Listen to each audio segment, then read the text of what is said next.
जय श्री कृष्ण। राधे राधे सभी को। ज्ञान कथा सार यूट्यूब चैनल की ओर से आप सभी को कार्तिक मास की ढेरों शुभकामनाएं। श्रोताओं, आज मैं आप सभी के समक्ष कार्तिक मास महात्म्य का अध्याय 3 प्रस्तुत करूंगी। आइए शुरू करते हैं। सत्यभामा ने कहा, हे प्रभु, आप तो सभी काल में व्यापक हैं और सभी काल आपके आगे एक समान है। फिर यह कार्तिक मास ही सभी मासों में श्रेष्ठ क्यों है? आप सब तिथियों में एकादशी और सभी मासों में कार्तिक मास को ही अपना प्रिय क्यों कहते हैं? इसका कारण बताइए।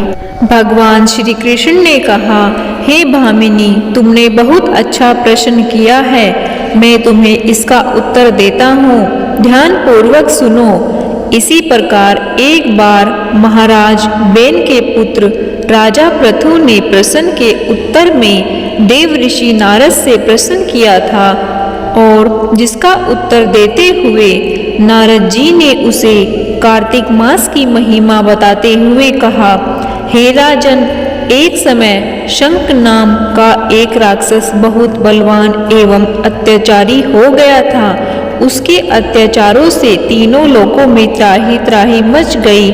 उस शंखासुर ने स्वर्ग में निवास करने वाले देवताओं पर विजय प्राप्त कर इंद्रादि देवताओं एवं लोकपालों के अधिकारों को छीन लिया। उससे भयभीत होकर समस्त देवता अपने परिवार के सदस्यों के साथ सुमेरु पर्वत की गुफाओं में ही बहुत दिनों तक छिपे रहे। तत्पश्चात वे निश्चित होकर सुमेरु पर्वत की गुफाओं में ही रहने लगे।